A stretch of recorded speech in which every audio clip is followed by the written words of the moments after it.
you guys, welcome back and welcome if you are new. My name is Sam and welcome to my kitchen. This week I've got a delicious summertime dessert for you guys to try. This is my family's favorite recipe. My mother made this way back in the 80s and even before then. It is absolutely delicious and you can tailor this to your budget and your family. So we're going to go ahead and get started. We're going to make our strawberry bucket cake. This is what we call a strawberry bucket cake. It more resembles a strawberry shortcake cake, but it's absolutely delicious. We're going to start off by preheating our oven to 350 degrees. And I've got my cake goop recipe here. It is on my blog if you want to check that out. I will leave all the links in the description box for you guys below so you can tailor this to your budget.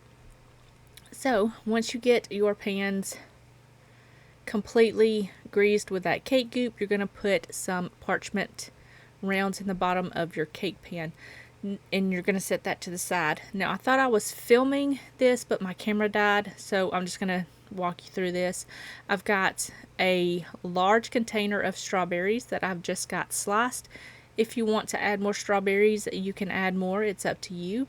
And to this I've got 2 tablespoons of sugar, some lemon juice, about half of a lemon, and the zest of 1 lemon, and you're just going to mix that together and you're going to set that to the side. Now we're going to go ahead and start on our cake. To my bowl here I've just got some flour, some cornstarch. We're going to add some baking soda and some salt. All of the measurements will be in the recipe and the recipe link will be in the description box below. So once you get that all in your bowl, you're going to mix that up very well. Make sure there are no lumps of cornstarch or baking soda. It is terrible to bite into, so make sure you mix that well. And then you're just going to set that to the side while we work on the wet ingredients. To a larger bowl here, I've got 3 eggs. I'm going to add those in. Make sure all of your ingredients is room temperature. So add your eggs into your bowl and then you're going to add in a half of a stick of melted butter. Make sure that the butter is cooled because you don't want to cook your eggs.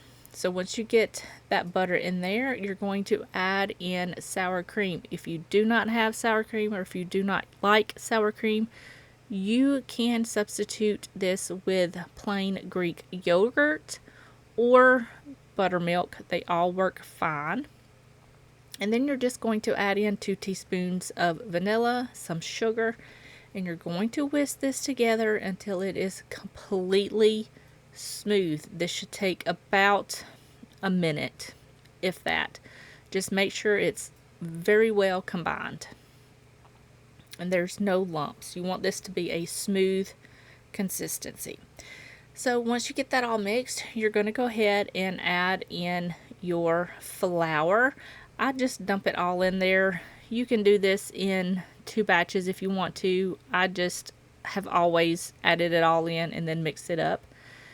I mix it up until it is just combined. You do not want to overmix this cake because it will make it dense and tough. So just add the flour in there and whisk it together until it is just smooth, and then you can go in with a spatula and scrape down the sides of the bowl and the bottom of the bowl just in case you missed something. And then once you get that all combined, you're going to go ahead and add this into your pre-greased and lined cake pans. Now this makes 2 cake pans. This cake recipe is specifically for this cake, but you can use it in any other recipe that you want.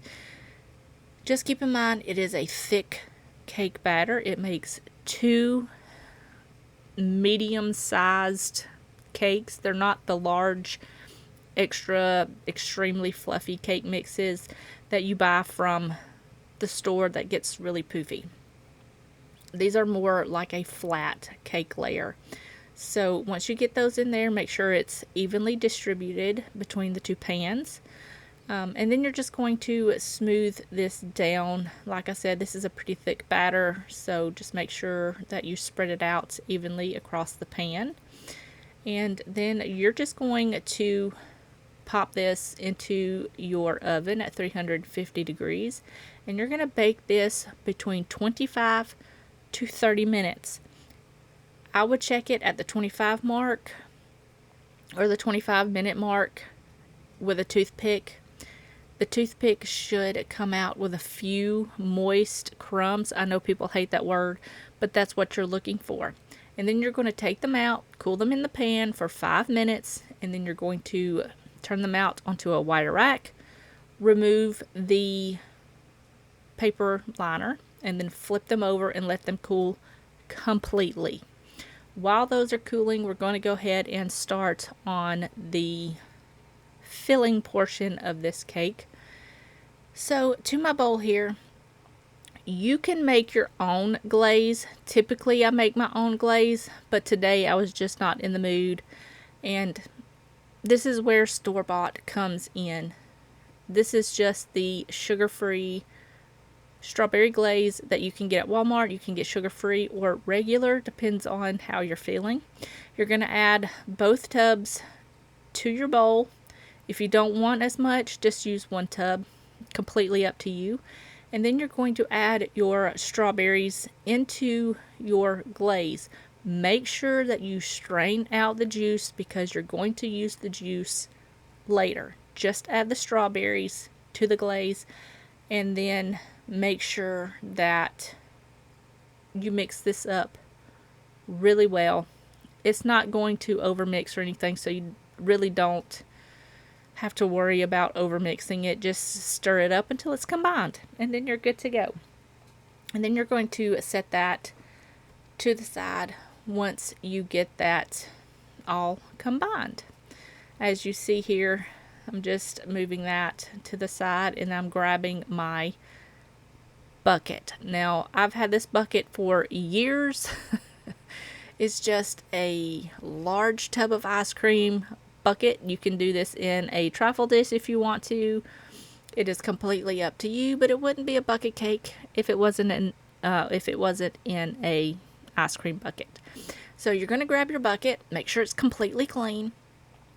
Add your cooled cake layer to the bottom of the bucket. You're going to poke a few holes into that cake layer, and then you're going to take half of that strawberry juice that you reserved earlier from the strawberries, and you're just going to drizzle that all over the top, and it's going to soak down into that cake layer and just become absolutely delicious.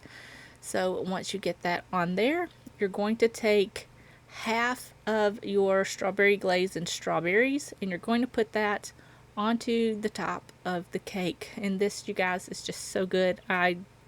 We love this cake. So once you get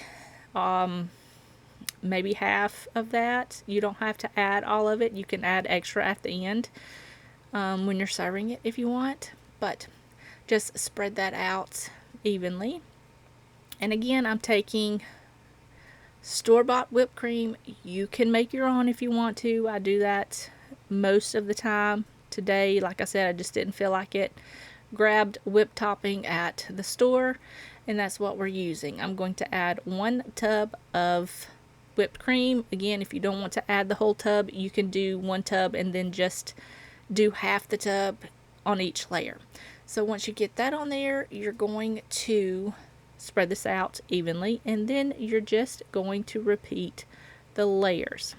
It is simple to put together. So you're going to add your cake layer.